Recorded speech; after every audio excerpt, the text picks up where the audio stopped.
Entre la cruz y el sepulcro vacío hay una historia extraordinaria que pocos conocen. Durante 72 horas, el mayor misterio de la historia cristiana se desarrolló en los aspectos más profundos de la existencia. Después de su último aliento en la cruz, Jesucristo se embarcó en una misión que cambiaría para siempre el destino de la humanidad. Hoy revelaremos este asombroso viaje que tuvo lugar entre la muerte y la resurrección. Una verdad bíblica que transformará completamente tu comprensión del plan de salvación de Dios. Lo que ocurrió durante esas horas cruciales no solo alteró el curso de la historia, sino también el destino eterno de cada alma. La crucifixión y muerte de Jesús ocurrieron cuando el sol comenzaba a ponerse sobre Jerusalén en ese fatídico viernes. El cielo, que horas antes se había vuelto completamente negro, comenzó a aclararse, como si la naturaleza misma estuviera presenciando el momento más significativo de la historia de la humanidad. En la cima del Gólgota, entre dos malhechores, Jesús de Nazaret entregó su espíritu en manos del Padre. Los acontecimientos que precedieron a este momento fueron intensos y cargados de profundo significado. Desde la última cena con sus discípulos, pasando por el huerto de Getsemaní, hasta los juicios injustos y la brutal flagelación, cada momento había sido profetizado siglos antes. El evangelista Mateo relata con precisión que, después de ser clavado en la cruz, Jesús permaneció allí unas 6 horas, desde las 9 de la mañana hasta las 3 de la tarde. Durante estas horas agonizantes en la cruz, Jesús pronunció 7 declaraciones fundamentales que revelan no solo su sufrimiento físico, sino también el propósito espiritual de su muerte. Padre, perdónalos, porque no saben lo que hacen, fueron sus primeras palabras, demostrando que, incluso en medio del dolor extremo, su amor por la humanidad permanecía inquebrantable. El momento más dramático ocurrió cuando Jesús gritó: Dios mío, ¿por qué me has abandonado?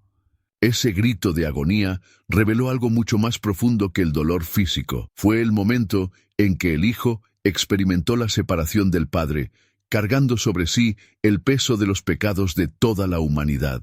El apóstol Pablo explicaría más tarde que Cristo se hizo pecado por nosotros, para que en él pudiéramos llegar a ser justicia de Dios. El velo del templo se rasgó de arriba abajo en el momento exacto de su muerte, simbolizando el fin de la separación entre Dios y los hombres. El centurión romano, al presenciar estos acontecimientos sobrenaturales, no pudo contener su confesión. Verdaderamente este hombre era hijo de Dios. La tierra tembló, las rocas se partieron y los sepulcros se abrieron. Toda la creación pareció reconocer la magnitud de ese momento.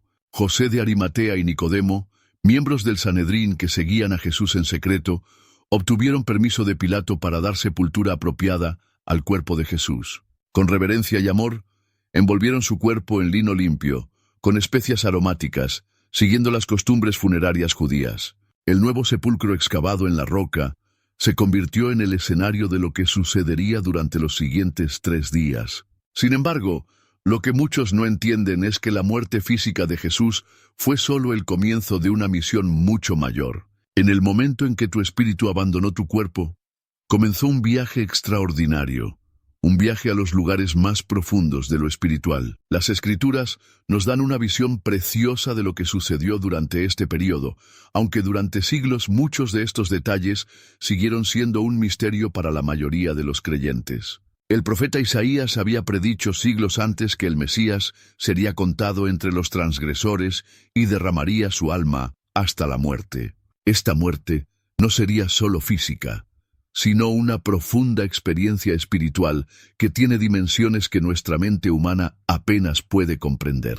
El salmista David, con espíritu profético, también declaró: No abandonarás mi alma en el Seol, ni permitirás que tu santo vea corrupción. Los discípulos, en ese momento de profunda tristeza y confusión, no comprendían que cada detalle se estaba cumpliendo exactamente como estaba predicho en las Escrituras. Habían presenciado la muerte de su amo, pero no podían imaginar que aquello era solo el comienzo de una victoria. El plan divino se desarrolló con extraordinaria precisión y las profecías mesiánicas, escritas a lo largo de siglos por diferentes autores, convergieron en ese momento histórico singular. La muerte de Jesús fue solo el comienzo de esta gran obra de salvación.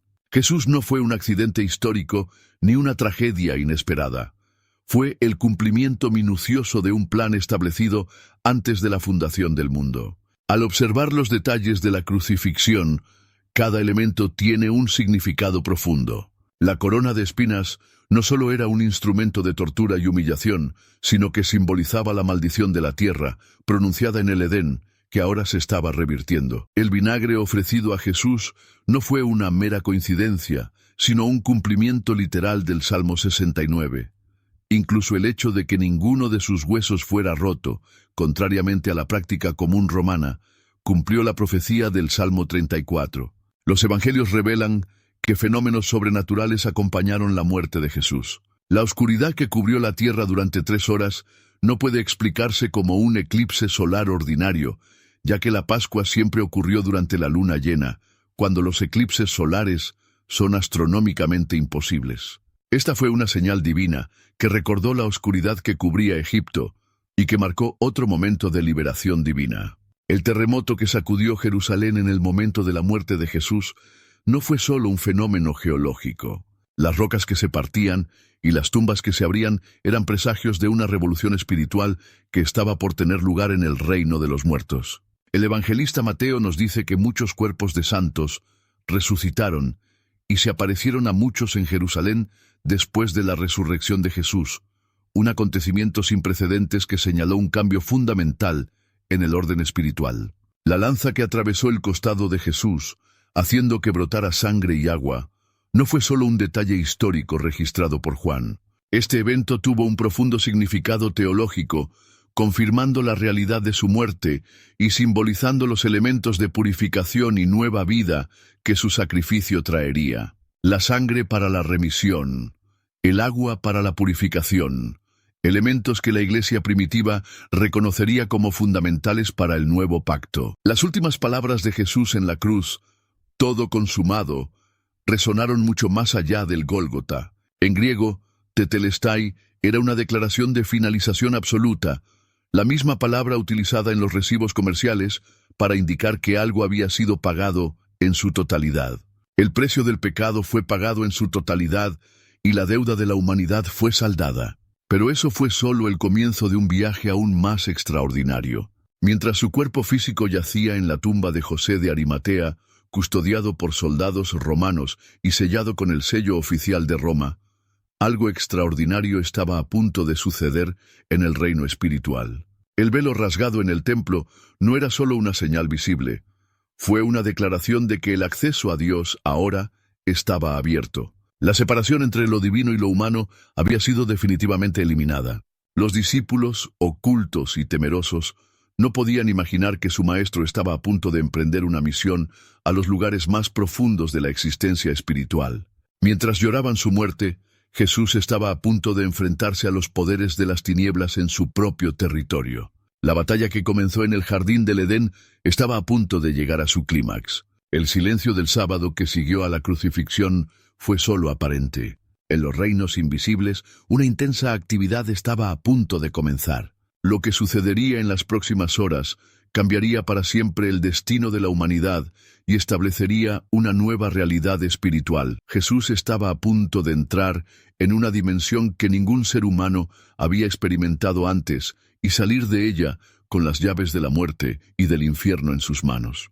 Cuando el sol se ponía en aquel fatídico viernes, que marcaba el comienzo del sábado judío, una nueva fase del plan divino estaba a punto de desarrollarse. El cuerpo de Jesús descansaba en el sepulcro, pero su espíritu estaba a punto de emprender un viaje que revelaría el verdadero alcance de su victoria sobre las fuerzas de las tinieblas.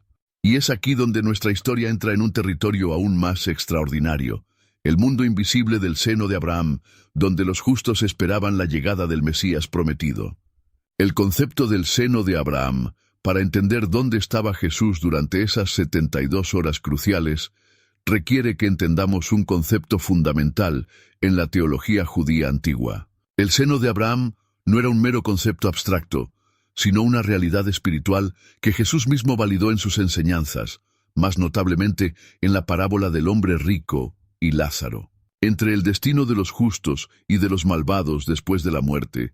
Antes de la cruz, no había acceso directo al cielo, ni siquiera para los más fieles servidores de Dios. Cuando estos justos partieron de este mundo, fueron llevados a un lugar de consuelo y espera conocido como el seno de Abraham. Jesús ilustró claramente esta realidad cuando contó la historia de Lázaro, el mendigo, quien después de su muerte fue llevado por los ángeles al seno de Abraham. Este lugar de espera no era el cielo mismo, sino un compartimiento en el mundo de los muertos, donde los fieles esperaban la llegada del Mesías. Era un lugar de plena conciencia, consuelo y paz, pero también un lugar de espera. Allí descansaron los patriarcas, los profetas y todos los justos del Antiguo Testamento, esperando el cumplimiento de las promesas divinas. Abraham, el padre de la fe, se convirtió en el símbolo de esta espera fiel, como nos dice Hebreos 11:13. Todos estos murieron en la fe sin haber recibido lo prometido, sino mirándolo de lejos, creyéndolo y aceptándolo.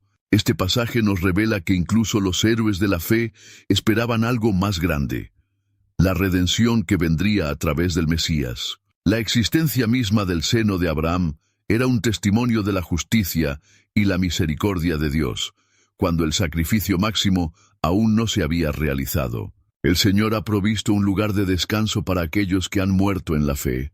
Los antiguos rabinos llamaban a este lugar paraíso, el mismo término que utilizó Jesús cuando le habló al ladrón arrepentido en la cruz.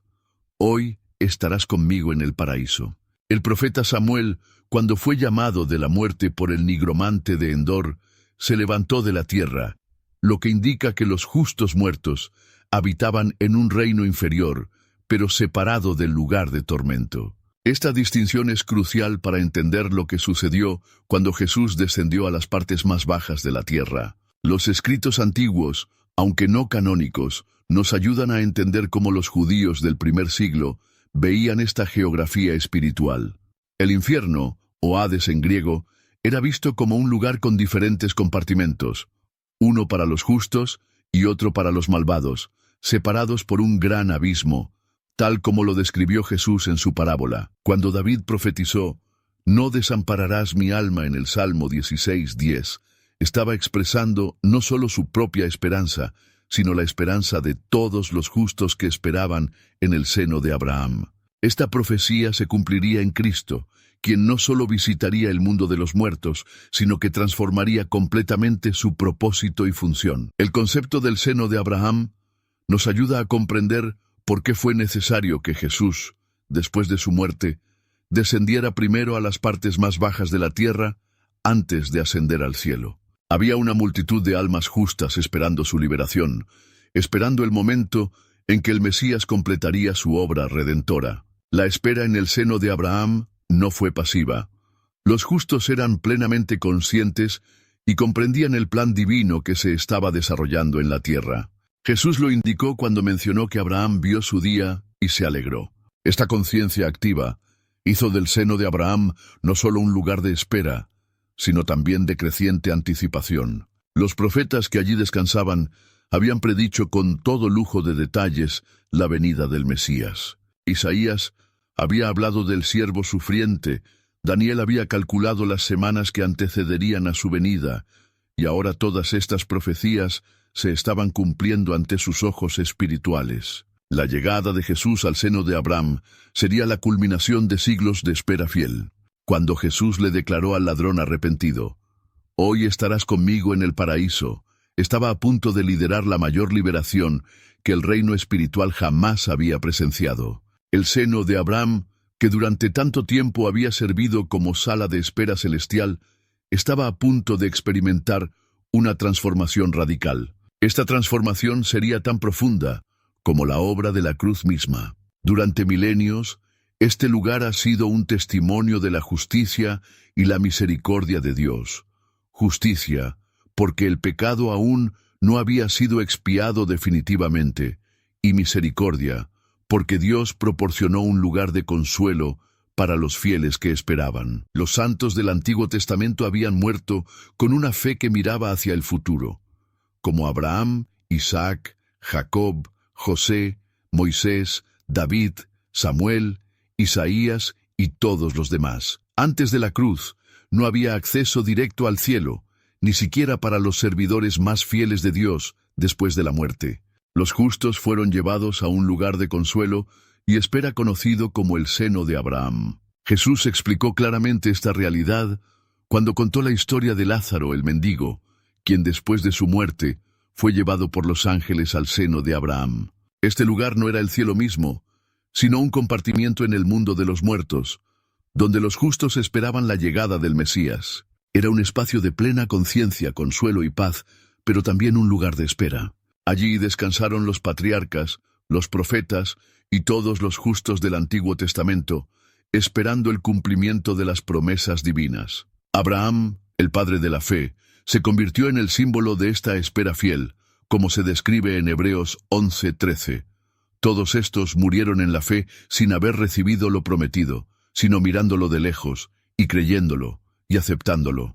Esto revela que incluso los héroes de la fe esperaban algo mayor, la redención que vendría a través del Mesías. La existencia misma del seno de Abraham era un testimonio de la justicia y la misericordia de Dios, cuando el sacrificio máximo aún no se había realizado. El Señor ha preparado un lugar de descanso para aquellos que han muerto en la fe. Los antiguos rabinos llamaban a este lugar paraíso, el mismo término que utilizó Jesús cuando le habló al ladrón arrepentido en la cruz.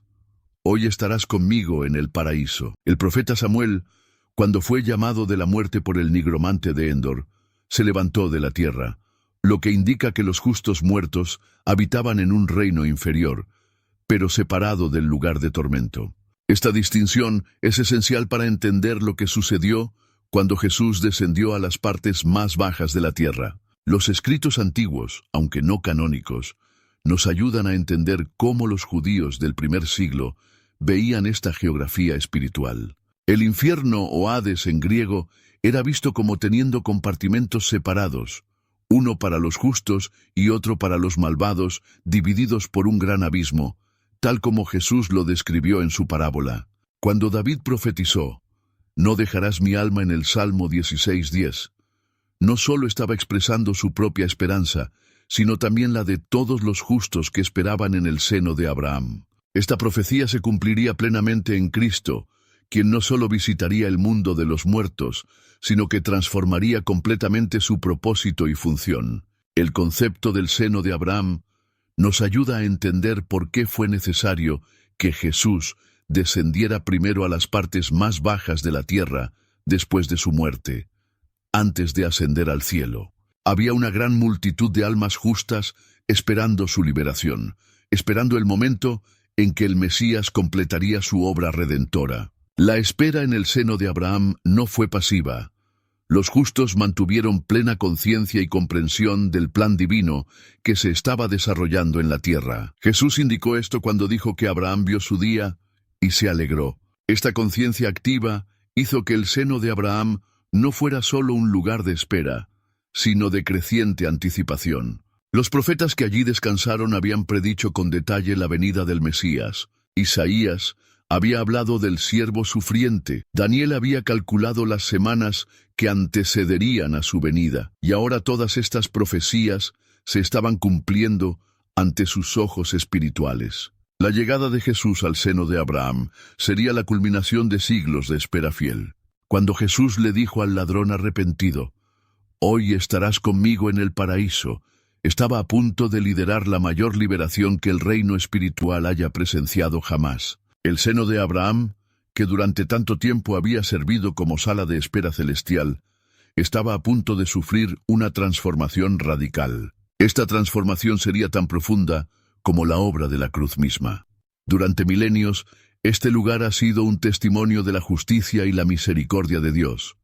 Justicia, porque el pecado aún no había sido expiado definitivamente, y misericordia, porque Dios proporcionó un lugar de consuelo para los fieles que esperaban. Los santos del Antiguo Testamento habían muerto con una fe que miraba hacia el futuro, como Abraham, Isaac, Jacob, José, Moisés, David, Samuel, Isaías y otros. Como nos dice el autor de Hebreos, los héroes de la fe murieron sin haber recibido las promesas, sino esperándolas en la fe.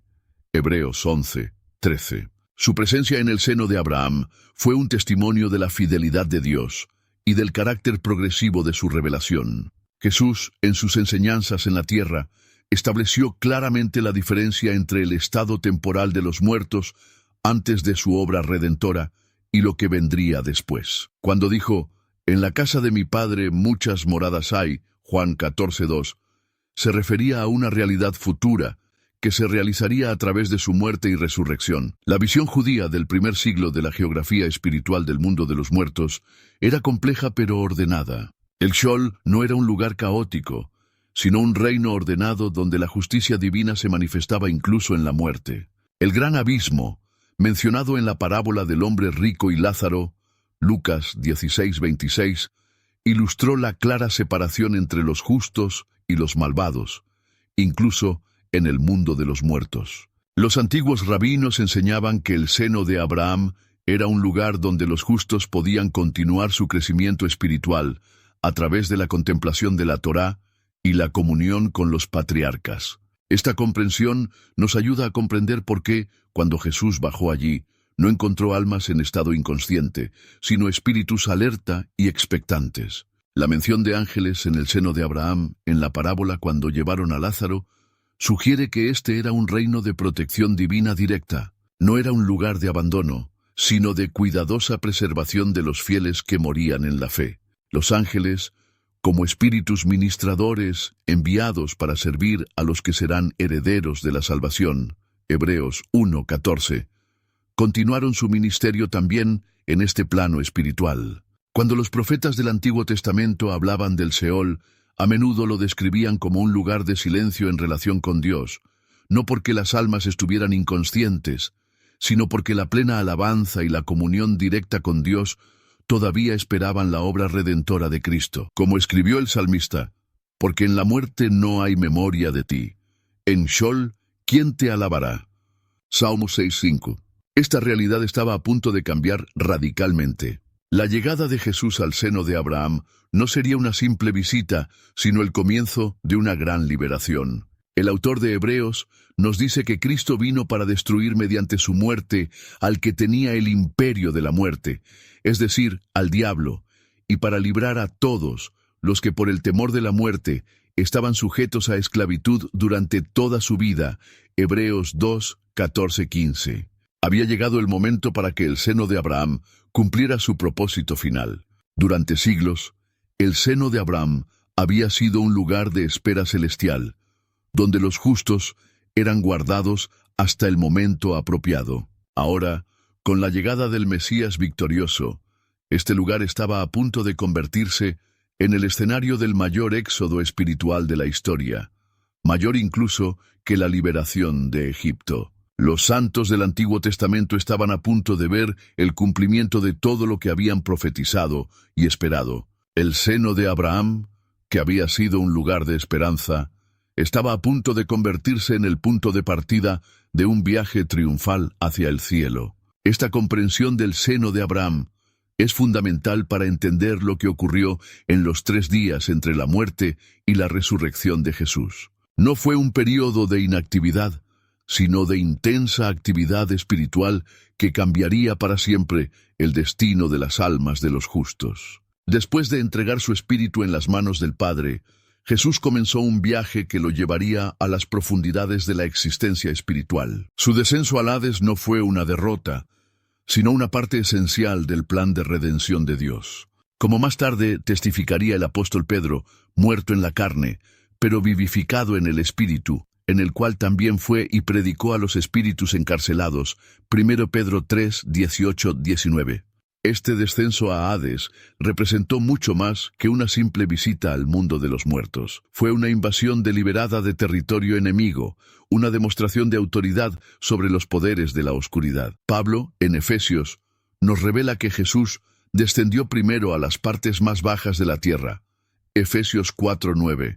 Una referencia no solo a su muerte física, sino también a su viaje a los reinos más profundos de la existencia. Hades, a diferencia de la concepción popular moderna, no era solo un lugar de tormento. En la cosmología bíblica, era el reino de los muertos en su totalidad, con compartimentos y propósitos distintos, como el mismo Jesús lo había ilustrado. En sus enseñanzas y parábolas, Jesús ya había hablado de estos dominios, pero ahora los recorría personalmente, no como víctima, sino como conquistador. En lo más profundo de Hades se estaba produciendo una actividad sin precedentes. El Hijo de Dios entró en reinos que ningún ser humano había explorado jamás, con plena autoridad.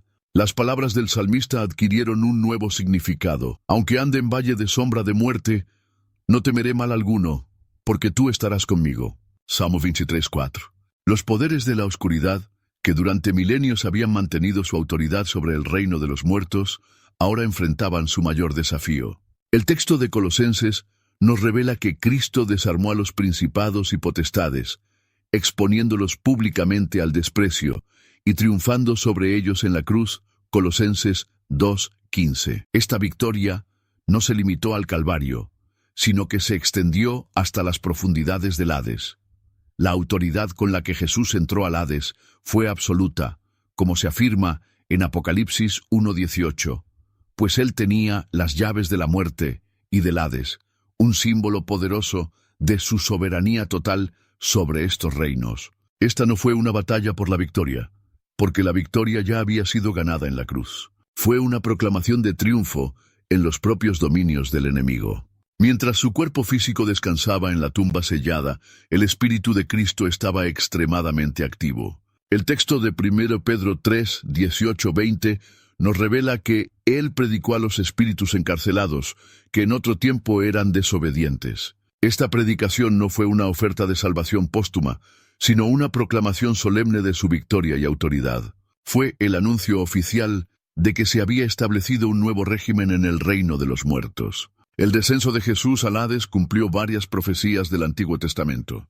El profeta Oseas había declarado: «Yo los redimiré del poder del Seol y los rescataré de la muerte. ¿Dónde están, oh muerte, tus plagas? ¿Dónde está, oh Seol, tu destrucción?». Oseas 13:14.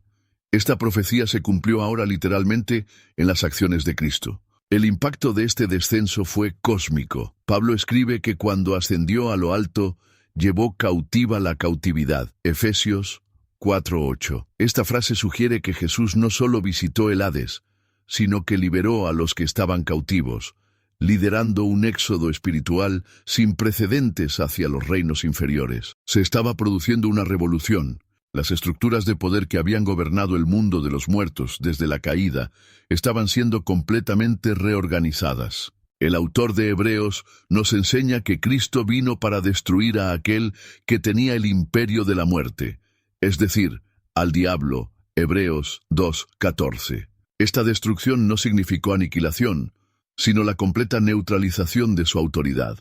Los espíritus encarcelados mencionados por Pedro fueron testigos de esta demostración del poder divino. Eran los mismos que, en los días de Noé, habían rechazado el mensaje de arrepentimiento.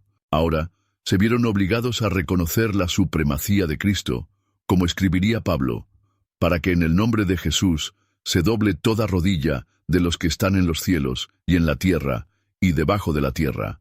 Filipenses 2:10.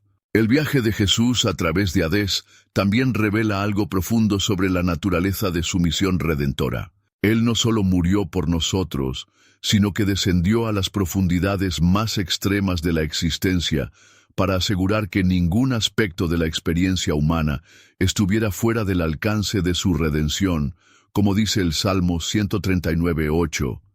«Si en el Seol hiciere mi estrado, he aquí, allí tú estás». Durante este descenso, Jesús cumplió el papel de sumo sacerdote celestial. El autor de Hebreos nos enseña que Él se hizo semejante a sus hermanos en todo, para ser un misericordioso y fiel sumo sacerdote. Hebreos 2:17. Su experiencia en Hades fue parte de esta identificación completa con la humanidad. Los principados y poderes de las tinieblas, que durante tanto tiempo habían dominado el reino de los muertos, ahora se encontraban cara a cara con su conquistador. El texto de Colosenses nos dice que Jesús despojó estos poderes, palabra que en griego sugiere el acto de desarmar completamente a un enemigo derrotado. Esta fue una humillación pública de las fuerzas de la oscuridad en su propio territorio. La naturaleza de este enfrentamiento en Hades demostró la supremacía y autoridad de Cristo sobre el reino de los muertos. La batalla espiritual que libró Jesús fue esencialmente diferente a cualquier otra que hubiera afrontado antes. No fue una lucha para alcanzar la victoria, porque ésta ya había sido garantizada en la cruz. Cuando Jesús dijo, «Consumado es», no solo completó su misión, sino que también proclamó triunfalmente su autoridad absoluta y el nuevo orden establecido por su sacrificio. Durante su descenso al Hades, se produjo lo que los antiguos teólogos llamaron el espanto del infierno, un término que, aunque no se encuentra explícitamente en las Escrituras, describe acertadamente lo que relatan los pasajes bíblicos. Una invasión victoriosa de los reinos inferiores que resultó en la liberación de los justos cautivos. El poder de la muerte ha sido alterado radicalmente. Antes del descenso de Cristo, el Hades tenía bajo su dominio a todos los muertos, tanto justos como injustos. Ahora, su autoridad ha sido quebrantada permanentemente.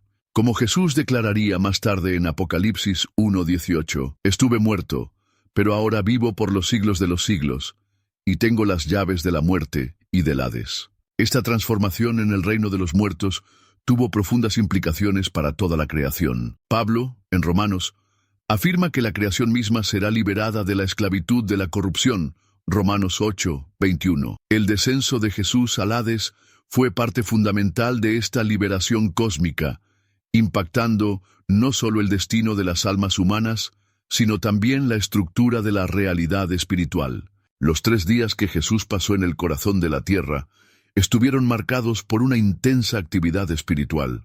El aparente silencio de la tumba contrastaba marcadamente con la revolución que tenía lugar en los reinos invisibles. Como David lo había profetizado, «Porque no dejarás mi alma en Hades, ni permitirás que tu santo vea corrupción». Hechos 2:27. La autoridad demostrada por Jesús durante su descenso a Hades sentó un nuevo precedente en el ámbito espiritual. Los poderes de las tinieblas, que habían mantenido a la humanidad en temor a la muerte desde la caída, ahora estaban permanentemente sometidos. Como dice Hebreos 2:14-15, para destruir por medio de la muerte al que tenía el imperio de la muerte, esto es, al diablo, y librar a todos los que por el temor de la muerte estaban durante toda la vida sujetos a servidumbre. Esta liberación no fue solo un cambio de estatus jurídico, sino una transformación fundamental de la realidad espiritual. El velo que separaba el mundo físico del espiritual se rasgó, no solo en el templo terrenal, sino en las mismas estructuras del cosmos espiritual. La muerte que había reinado sobre la humanidad desde Adán fue destronada. Los efectos de este descenso a Hades continúan resonando a través de los siglos. Cada creyente que muere en Cristo experimenta ahora una realidad radicalmente diferente a la que existía antes de la victoria de Cristo. Pablo puede decir con confianza, «¿Dónde está, oh muerte, tu aguijón? ¿Dónde está, oh infierno, tu victoria?» 1 Corintios 15:55. El viaje de Jesús a través de Hades también estableció un nuevo paradigma en la comprensión de la muerte por parte de los creyentes. Pablo escribiría más tarde, «Morir es ganancia». Filipenses 1:21. Una declaración que solo tiene sentido a la luz de la victoria de Cristo sobre el reino de los muertos. La muerte dejó de ser una amenaza final y se convirtió en un paso hacia la presencia de Cristo. Las implicaciones teológicas de este descenso al Hades son profundas y de largo alcance, pues demuestran que ninguna dimensión de la existencia, por oscura o remota que sea, está fuera del alcance de la redención divina, como escribiría Pablo, porque de Él, y por Él, y para Él, son todas las cosas. Romanos 11:36. El triunfo de Cristo en el Hades también anticipa la victoria final, que ocurrirá al final de los tiempos, cuando, como lo describe Juan en Apocalipsis, la muerte y el Hades serán arrojados al lago de fuego. Apocalipsis 20:14. El descenso de Cristo, que inauguró esta transformación, se consumará finalmente en la destrucción total de estos poderes. Los primeros cristianos comprendieron profundamente el significado de esta victoria. En las catacumbas de Roma, entre las primeras expresiones artísticas de la fe cristiana, encontramos representaciones de Cristo triunfante sobre la muerte. Para ellos, esto no era solo una doctrina abstracta, sino una realidad transformadora que alteró su visión de la vida y la muerte. El descenso de Cristo a Hadís tuvo implicaciones directas para los santos del Antiguo Testamento que esperaban en el seno de Abraham. Como se atestigua en Mateo, muchas tumbas se abrieron y los cuerpos de los santos que estaban dormidos fueron resucitados.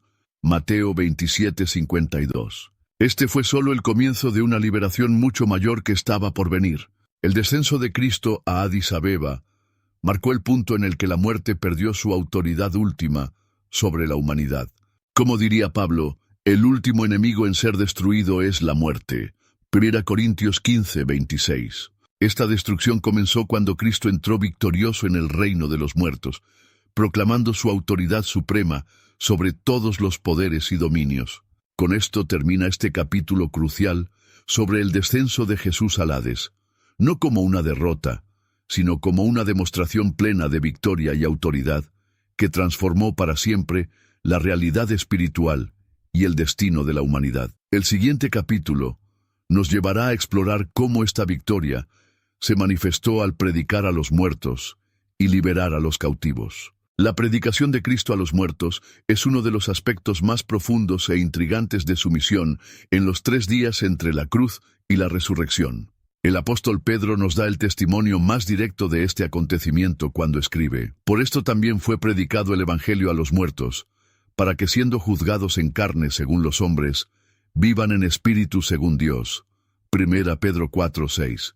Esta proclamación no fue un simple mensaje ordinario, fue una verdadera declaración de autoridad y victoria. El término griego utilizado para describir esta predicación significa proclamar como heraldo real.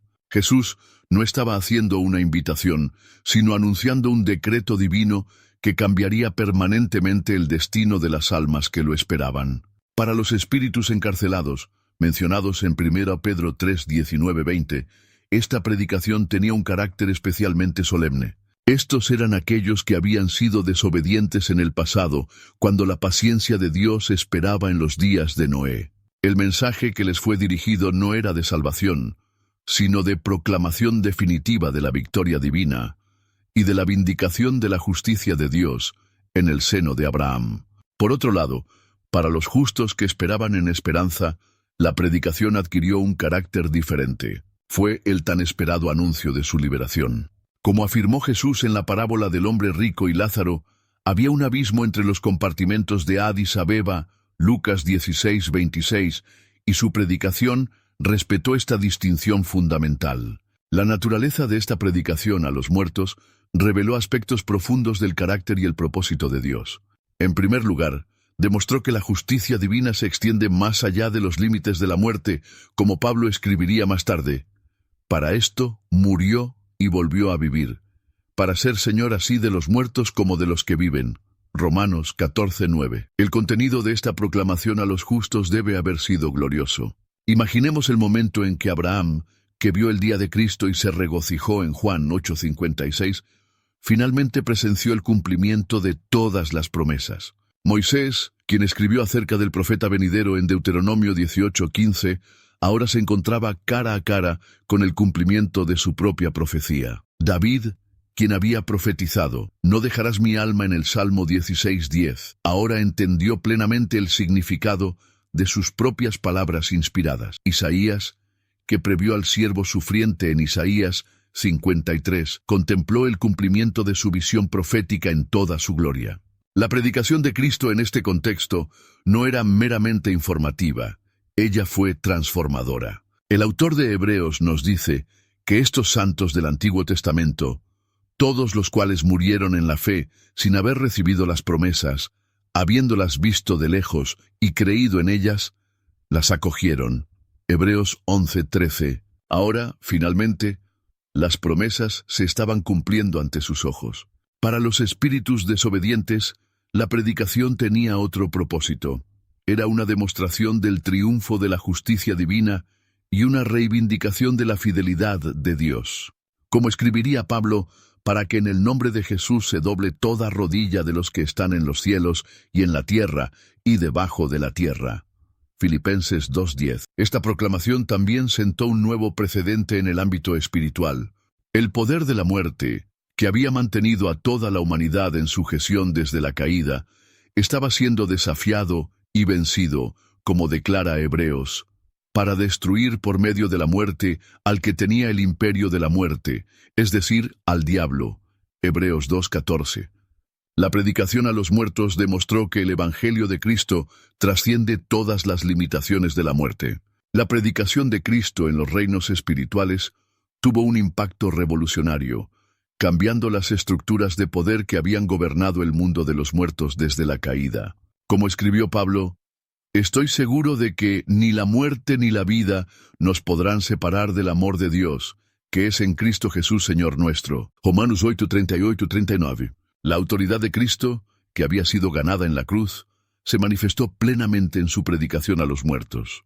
Para los santos del Antiguo Testamento, esta proclamación representó la culminación de su espera fiel. El autor de Hebreos nos dice que Dios había preparado algo mejor para nosotros, para que aparte de nosotros no fuesen hechos perfectos. Hebreos 11:40. Ahora bien, este perfeccionamiento se estaba logrando mediante la obra completa de Cristo. El mensaje proclamado tenía diferentes significados para distintos grupos. Para los justos, fue el anuncio de la liberación y el cumplimiento de las promesas. Para los desobedientes, una declaración de victoria y juicio. Como escribió Pedro, el cual está a la diestra de Dios, habiendo subido al cielo después que le estaban sujetos ángeles, autoridades y potestades. 1 Pedro 3:22. La predicación de Cristo en los reinos inferiores también estableció un nuevo paradigma para la comprensión de la muerte por parte de los creyentes. Como declaró Pablo, «Porque para mí el vivir es Cristo, y el morir es ganancia». Filipenses 1:21. Porque la muerte había perdido su poder para separar a los creyentes de Dios. Los efectos de esta proclamación continuaron resonando a lo largo de los siglos. Pablo escribió a los Efesios, «Subiendo a lo alto, llevó cautiva la cautividad y dio dones a los hombres». Ahora bien, ¿qué significa eso? Subió, pero también descendió a las partes más bajas de la tierra. Efesios 4:8-9. La predicación a los muertos demostró la plenitud del ministerio de Cristo. Él no solo vivió y murió por nosotros, sino que descendió a las profundidades de la existencia para asegurar que ningún aspecto de la experiencia humana estuviera fuera del alcance de su redención. Además, esta proclamación sentó un precedente importante para comprender la autoridad de Cristo sobre todas las dimensiones de la existencia. Como escribió Pablo en Filipenses 2:9-11, por lo cual Dios también le exaltó hasta lo sumo, y le dio un nombre que es sobre todo nombre, para que en el nombre de Jesús se doble toda rodilla de los que están en los cielos, y en la tierra, y debajo de la tierra, y toda lengua confiese que Jesucristo es el Señor, para gloria de Dios Padre. El impacto de esta predicación fue especialmente significativo para aquellos que, como Abraham, vivían por la fe en las promesas que aún no se habían cumplido. Jesús dijo a los judíos, «Vuestro padre Abraham se regocijó esperando ver mi día.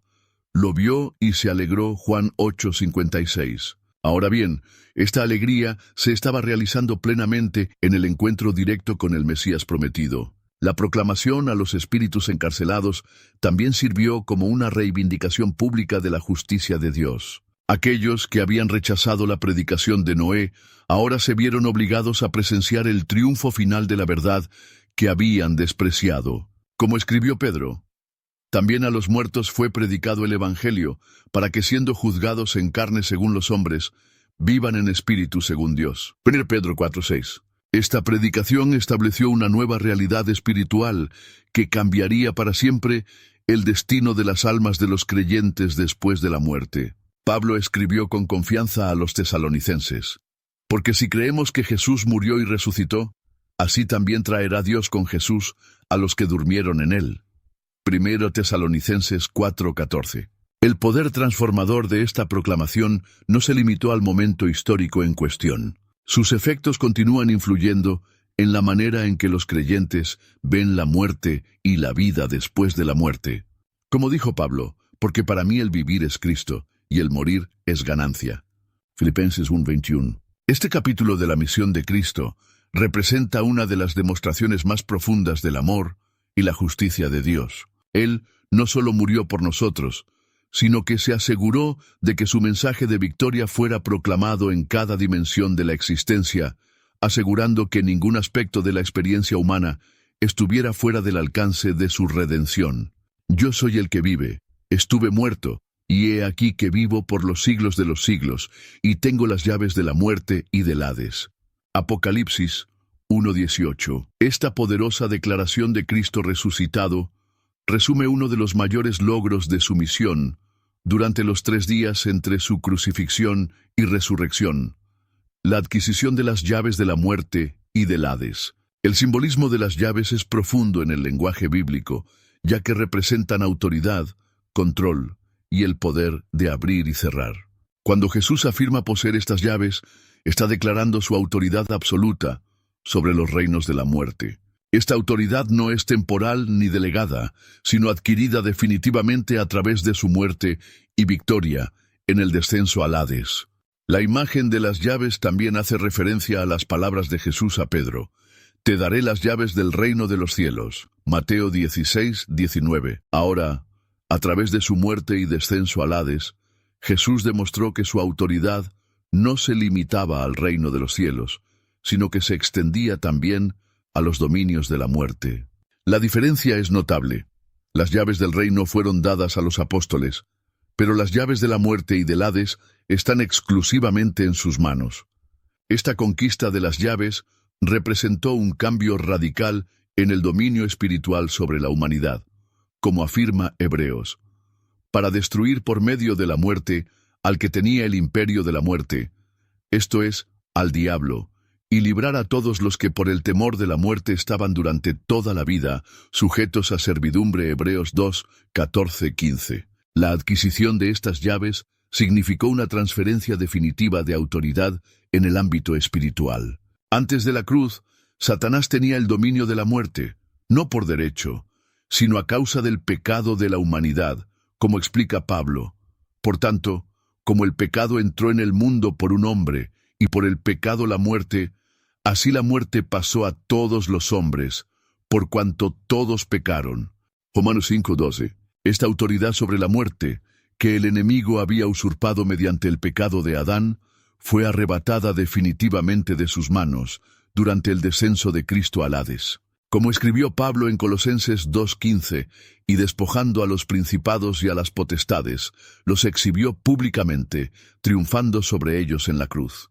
El poder representado por estas llaves es absoluto e irreversible. Cuando Jesús declara que está vivo por los siglos de los siglos, establece la permanencia de su victoria sobre la muerte, una conquista total y eterna, como proclamaría Pablo: ¿Dónde está, oh muerte, tu victoria? ¿Dónde está, oh muerte, tu aguijón? La Corintios 15:55. La posesión de las llaves implica también un nuevo acceso a la vida eterna para los creyentes. Jesús había dicho: «Yo soy la resurrección y la vida. El que cree en mí, aunque esté muerto, vivirá». Juan 11:25. Ahora, mediante su conquista del Hades, esta promesa quedó firmemente establecida. El Señor de la vida mismo había sometido el poder de la muerte. Las implicaciones prácticas de este logro son revolucionarias para los creyentes. La muerte, que desde la caída ha sido el mayor terror de la humanidad, ahora se convierte simplemente en un pasaje. Pablo podía decir con confianza: «Porque para mí el vivir es Cristo, y el morir es ganancia». Filipenses 1:21. No se trataba de una declaración vacía, sino de una comprensión profunda de la victoria de Cristo sobre la muerte. Las llaves en las manos de Cristo también representan su autoridad judicial sobre el destino eterno de las almas, como él mismo declaró: «No os maravilléis de esto, porque vendrá hora cuando todos los que están en los sepulcros oirán su voz y saldrán». Juan 5:28-29. Esta autoridad, adquirida por su descenso victorioso al Hades, establece a Cristo como el juez supremo de los vivos y de los muertos. El significado de estas llaves va más allá del poder sobre la muerte física. Simbolizan la autoridad sobre todas las formas de muerte, espiritual, eterna y física. Como Jesús declaró a la iglesia de Esmirna: «El primero y el último, el que estuvo muerto y vivió, dice esto: sé fiel hasta la muerte, y yo te daré la corona de la vida. Apocalipsis 2, 8-10. Esta autoridad adquirida tiene implicaciones cósmicas, como escribió Pablo a los Efesios. Dios lo resucitó de entre los muertos y lo sentó a su diestra en los lugares celestiales, muy por encima de todo principado, autoridad, poder y señorío. Efesios 1, 19-21. Las llaves de la muerte y del Hades son parte de esta autoridad universal. Todos mueren. También en Cristo todos serán vivificados. 1 Corintios 15, 22.